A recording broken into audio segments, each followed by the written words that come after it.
Hello class, welcome to the study official. आज हम discuss करने वाले हैं digestive system in human being के बारे में कि आखिर ह्यूमंस में डाइजेशन किस तरीके से होता है।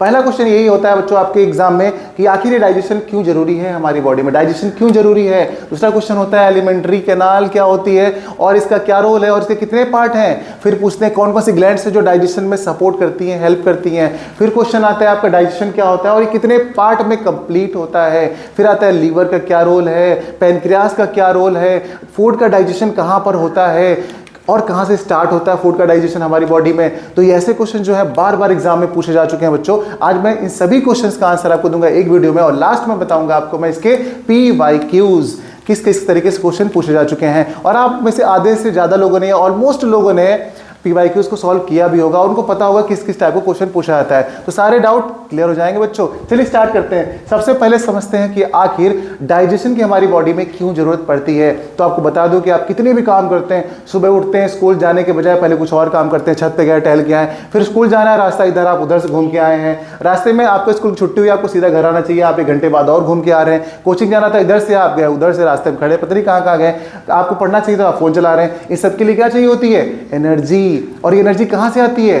फूड से आती है। अगर आपको ये एनर्जी नहीं मिलेगी तो आप वो सारे काम नहीं कर पाओगे जो अभी मैंने आपको बताए हैं। इसके अलावा और भी ऐसे काम होंगे जो हम लोगों को नहीं पता है, फिर भी आप वो करते होंगे। उन कामों के लिए भी क्या चाहिए होती है बच्चों? एनर्जी।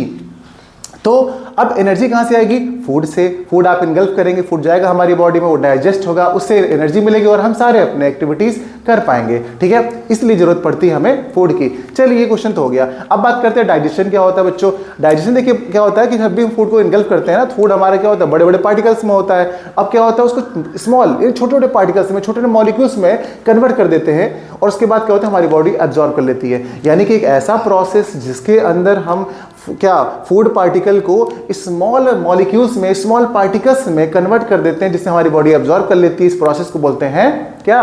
डाइजेशन। और ये प्रोसेस कितने पार्ट में होता है? ये प्रोसेस आपका 5 पार्ट में होता है। पहला हो गया आपको क्या?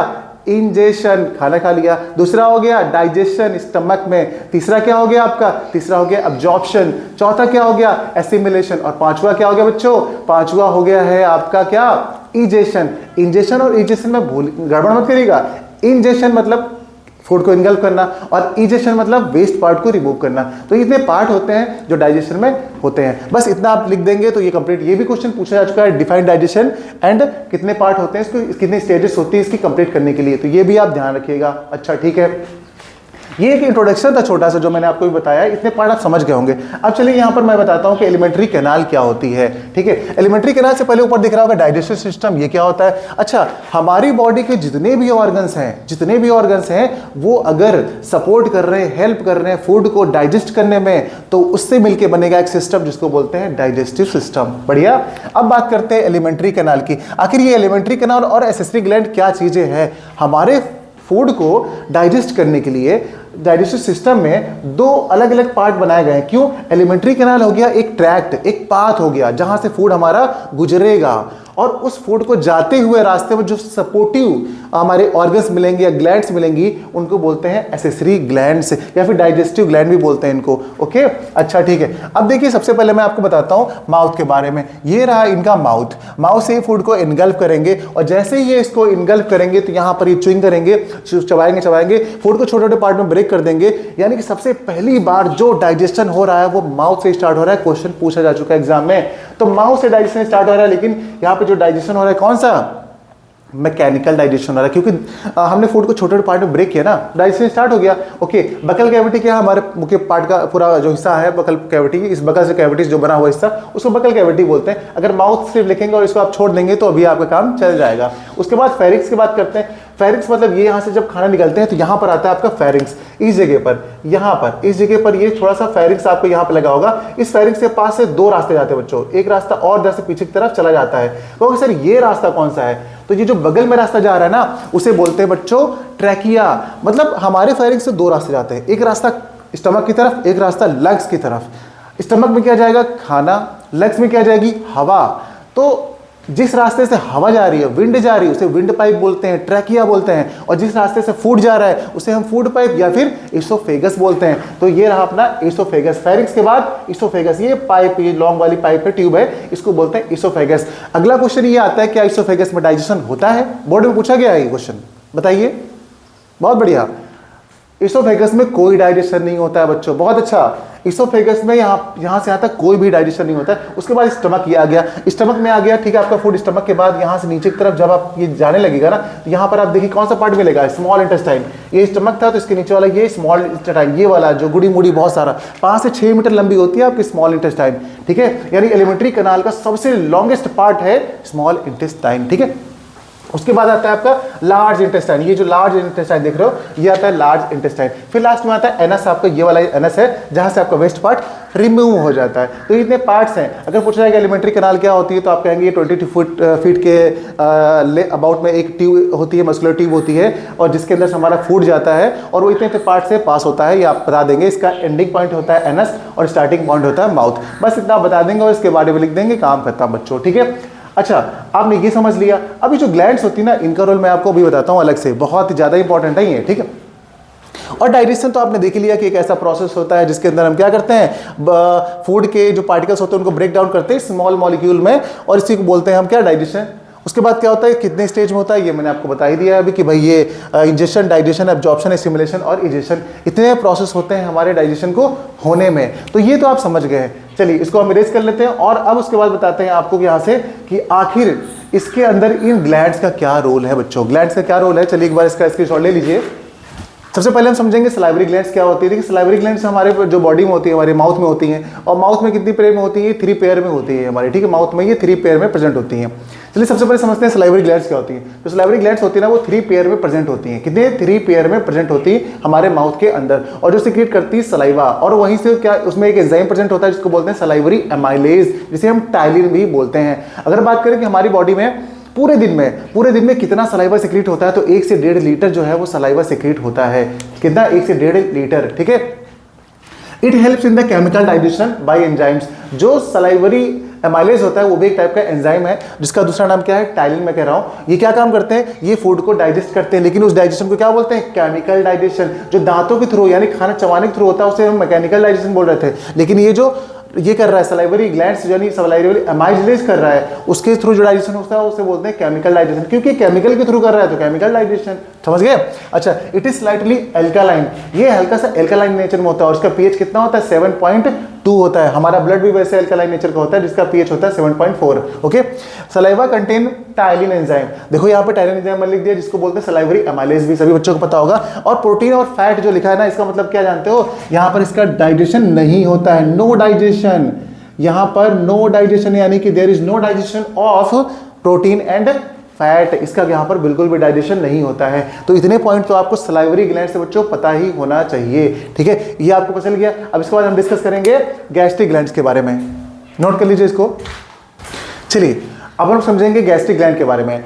सलाइवरी ग्लैंड हम लोग समझ लिया, अब हम समझेंगे गैस्ट्रिक ग्लैंड के बारे में। देखिए गैस्ट्रिक ग्लैंड क्या होती है, गैस्ट्रिक ग्लैंड जो होती है हमारी बॉडी में कहां पर होती हैं, स्टमक के अंदर होती है। स्टमक की इनर लाइनिंग में बहुत सारी छोटी छोटी ग्लैंड्स होती हैं जिन्हें हम बोलते हैं गैस्ट्रिक ग्लैंड्स। यानी कि हम इसको लिख सकते हैं यहाँ पर, देखिए इस तरीके से कि ये हमारा स्टमक है, ठीक है। स्टमक में होती है आपकी क्या, बहुत सारी गैस्ट्रिक ग्लैंड्स, तो हम लिख देंगे यहाँ पे गैस्ट्रिक ग्लैंड्स। और गैस्ट्रिक ग्लैंड से क्या सिक्रेट होता है, गैस्ट्रिक जूसेस यहां से निकलते हैं, तो इन जूसेस को बोलते हैं गैस्ट्रिक जूसेस। ओके, अब ये गैस्ट्रिक जूसेस अपने कितने टाइप के होते हैं आपको पता है। ये गैस्ट्रिक जो जूसेस है ना वो 1, 2 एंड 3 होते हैं। कौन कौन से, सबसे पहले इसमें आता है आपका HCl हाइड्रोक्लोरिक एसिड आता है। उसका दूसरा हमारा क्या आता है, दूसरा आता है अपना पेप्सिन। और तीसरा क्या आता है, तीसरा आता है बच्चों अपना म्यूकस, ठीक है। ये 3 आपके जो जूसेस हैं वो रिलीज होते हैं बाय गैस्ट्रिक जूसेस। और गैस्ट्रिक जूस किससे सिक्रेट होता है, गैस्ट्रिक ग्लैंड से। गैस्ट्रिक ग्लैंड कहाँ प्रेजेंट होती है, स्टमक के अंदर। बढ़िया, अब इनके काम पूछे जाते हैं, इनका क्या रोल है आपके एग्जाम में पूछा जाता है। तो बताइए सबसे पहले HCl का क्या रोल होता है, आपको पता है HCl क्या काम करता है। और पहली बात तो ये कितना रिलीज होता है आपको बता दें, हमारी बॉडी में एक दिन में 1 से 3 लीटर के आसपास ये जो आपका गैस्ट्रिक ग्लैंड है सिक्रीट करती हैं गैस्ट्रिक जूसेस 1 से 3 लीटर के आसपास रिलीज करती हैं। उसमें से 0.4% से 0.5% के आसपास जो है HCl बनता है पूरे दिन में, समझ लें इतना बनता है। और ये काम क्या करता है, ऊपर जो फूड आ रहा होता है हमारे माउथ से उसका नेचर हल्का सा कैसा होता है, एल्कालाइन नेचर होता है। तो ये क्या काम करता है, उसको एसिडिक में कन्वर्ट करता है। एसिडिक में कन्वर्ट करेगा तभी ये भाई साहब काम करेंगे, पेप्सिन नहीं तो कहेंगे हम काम नहीं कर पाएंगे। तो HCl क्या करता है, फूड को एसिडिक में करता है और जो जम्स वगैरह चले आ रहे होते हैं ना उनको किल करने का काम करता है। कौन, अपना ये HCl, ठीक है। इससे दो काम करता है, एक तो फूड को एसिडिक बना रहा है और दूसरा क्या कर रहा है, जर्म्स को किल कर रहा है। ठीक, समझ में आ गया। पेप्सिन क्या काम करता है, पेप्सिन क्या होता है, जो हमारे फूड के अंदर प्रोटीन होते हैं उनको छोटे छोटे पार्ट में तोड़ देता है। तो प्रोटीन के छोटे छोटे पार्ट को क्या बोलते हैं, पेप्टॉन्स, यानी प्रोटीन को पेप्टॉन में कन्वर्ट कर रहा है पेप्सिन, समझ गए। ओके, तीसरा काम क्या है, म्यूकस। म्यूकस क्या काम करता है, जैसे HCl ने क्या किया, हमारे फूड को एसिडिक बना दिया, तो होगा क्या कि हमारे स्टमक की जो इनर लाइनिंग है ना, हमारे स्टमक की इनर लाइनिंग को बोलते हैं म्यूकोसा, ठीक है। अब होता क्या है कि हमारे स्टमक की जो इनर लाइनिंग है, अगर फूड एसिडिक हो गया ज़्यादा तो हमको जलन महसूस होगी, फिर उसकी लाइनिंग में धीरे धीरे इफेक्ट होने लगेगा। तो करता क्या है म्यूकस, म्यूकस क्या करता है, तो HCl के इफेक्ट को कम करता है, यानी म्यूकोसा की प्रोटेक्शन करता है। कौन, म्यूकस, समझ गए आप। ये तीनों रोल आपको पता होने चाहिए बच्चों, ठीक है। फिर अगला क्वेश्चन एक और पूछा जाता है MCQ में, क्या कार्बोहाइड्रेट का डाइजेशन हमारे स्टमक में होता है? बताइए आप लोगों को क्या पता है जी? बिल्कुल भी नहीं। कार्बोहाइड्रेट का जो डाइजेशन होता है हमारे स्टमक में बिल्कुल भी नहीं होता है बच्चों, ध्यान रखिएगा। ये क्वेश्चन पूछे जा चुके जो मैं बता रहा हूं। अच्छा, तो इतनी सारी चीजें जो मैंने आपको बताई हैं, यहां से ये इंपॉर्टेंट चीजें ये आपको पता होनी चाहिए। अगर ये पता है आपको सारी चीजें तो नोट कर लीजिए। अभी क्या हुआ कि हमने सलाइवरी ग्लैंड पढ़ लिया है, हमने गैस्ट्रिक ग्लैंड पढ़ लिया, तो अब हम डिस्कस करने वाले हैं लीवर के बारे में। अब लीवर के बारे में पढ़ेंगे। अभी तक हमने सलाइवरी ग्लैंड्स और गैस्ट्रिक ग्लैंड्स के बारे में पढ़ लिया है, और यहाँ पर आप देख रहे हैं पैनक्रियाज है और लीवर, इन दोनों की कहानी अजीब है। इनकी दोस्ती तो बहुत तगड़ी है, लेकिन इनके काम बिल्कुल उल्टा होते हैं। होता क्या है कि जो लीवर है ना, लीवर फूड को एल्कलाइन नेचर में करता है, और जो अपना पैनक्रियाज है, पैनक्रियाज क्या करता है, उसके जो एंजाइम्स होते हैं वो फंक्शन करते हैं एसिडिक फूड में। अब हो गई कहानी गड़बड़।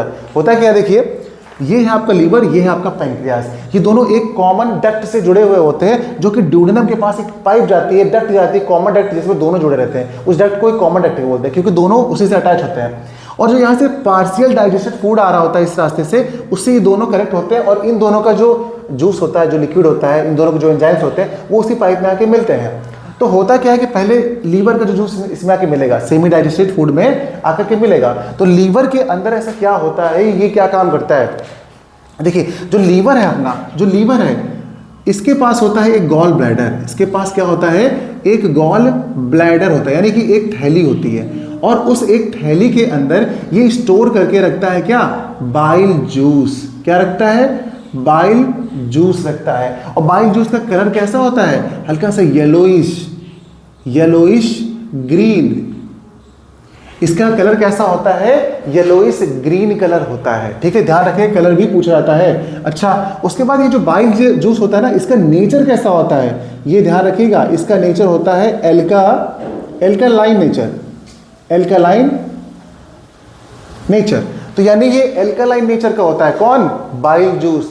अब कहानी देखिए, आपको समझ में आएगी। हमारे स्टमक के अंदर जो फूड था, HCl ने उसको एसिडिक कर दिया, और ये लीवर क्या करेगा, इस फूड को एल्कालाइन करेगा। क्यों, क्योंकि पैनक्रियाज के जो एंजाइम्स है वो एल्कालाइन में ही काम करते हैं, एसिडिक में काम नहीं करते हैं। तो ये क्या किएगा, जो आपका लीवर का बाइल जूस है, ये हमारे आने वाले फूड को कन्वर्ट कर देगा एल्कालाइन नेचर में, ठीक है। पहली बात, एक काम तो इसका ये हो गया। बाइल जूस के फंक्शन पूछता है, लीवर के फंक्शन पूछता है हमारे एग्जाम में, तो आप क्या कहोगे, पहला फंक्शन हो गया फूड को एसिडिक से एल्कालाइन में कन्वर्ट करना, पहला काम हो गया। दूसरा काम क्या हो जाएगा इसका, दूसरा काम इसका हो जाएगा कि ये फैट को फैट ग्लोब्यूल्स में चेंज करता है, यानी फैटी एसिड में चेंज करता है, यानी फैट के बड़े बड़े टुकड़े को छोटे छोटे टुकड़ों में कर देता है। उसको बोलते हैं फैट का इमल्सिफिकेशन। ये फैट को इमल्सिफाई करता है। सेकेंड वर्क हो गया फैट का इमल्सिफाई करना, और पहला क्या हो गया, फूड को एल्कालाइन नेचर बनाना। दो काम आप पता हो गए। और एक काम एक और भी करता है, छोटे मोटे जो जर्म्स बच जाते हैं HCl से, उनको ये किल कर देता है, क्योंकि ये एल्कालाइन मीडियम का होता है। बस ये तीन रोल आप ध्यान रखिएगा लीवर के। इतना आपको पता चल गया। अब इसी के साथ मैं आपको पैनक्रियाज भी बताऊंगा, लेकिन पहले आप इसको नोट कर लीजिए। चलिए, वो आपने नोट कर लिया, ठीक है। अब देखिए, अब हम पैनक्रियाज के बारे में बात करने वाले हैं। तो अब इन दोनों में ऐसी कुछ कॉमन बातें बताने वाला हूं। देखिए, अगर बात करें लीवर की, तो लीवर क्या है, हमारी बॉडी की लार्जेस्ट ग्लैंड है, जो कि एक जीके का क्वेश्चन बनता है, आपको ध्यान होना चाहिए, ये भी एग्जाम में पूछा गया है। लीवर क्या है, लार्जेस्ट ग्लैंड है हमारी बॉडी की। और अगर बात करें कि सेकेंड लार्जेस्ट ग्लैंड कौन सी है हमारी बॉडी की, तो आप कहोगे पैनक्रियाज। पैनक्रियाज हमारी बॉडी की क्या है, सेकेंड लार्जेस्ट ग्लैंड है। ओके, ये आपकी मिक्स्ड ग्लैंड के नाम से भी जानी जाती है। इसको मिक्स्ड ग्लैंड क्यों कहते हैं, जो पैनक्रियाज है अपना, पैनक्रियाज को हम लोग मिक्स्ड ग्लैंड क्यों कहते हैं, ठीक है, मिक्स्ड ग्लैंड क्यों कहते हैं, मिक्स्ड ग्लैंड इसलिए बोलते हैं क्योंकि ये जो है वो आपकी एक्सोक्राइन भी है, एक्सोक्राइन भी है, और ये आपकी इंडोक्राइन भी है, ठीक है, ये आपकी एक्सोक्राइन ग्लैंड भी है और ये इंडोक्राइन ग्लैंड भी है। अब ये एक्सोक्राइन और इंडोक्राइन का क्या मतलब होता है, देखिए, जो एक्सोक्राइन ग्लैंड होती है ना, इसमें होती है आपकी डक्ट, इसमें क्या होती है आपकी डक्ट, और ये क्या होते हैं, ये होते हैं आपके डक्टलेस। बहुत बढ़िया, यानी कि एंडोक्राइन आपके डक्टलेस होते हैं और ये आपके होते हैं डक्ट के साथ, विद डक्ट। और इसके बाद अगर बात करें कि ये क्या सिक्रीट करते हैं, तो ये सिक्रीट करते हैं आपके एंजाइम्स, एंजाइम्स। और ये क्या सिक्रीट करते हैं, ये सिक्रीट करते हैं हार्मोन्स, ये सिक्रीट करते हैं बच्चों हार्मोन्स, ठीक है। और हार्मोन्स भी कौन कौन से हार्मोन करते हैं, तो ये करता है आपका इंसुलिन, इंसुलिन, और क्या करता है दूसरा, ये करता है ग्लूकैगॉन। ये दो आपके हार्मोन है जो कि आपका एंडोक्राइन ग्लैंड सिक्रीट करता है, ठीक है। ये भी आपके एग्जाम में है, सिलेबस में है और एग्जाम में पूछे जा चुके क्वेश्चन है, ठीक है।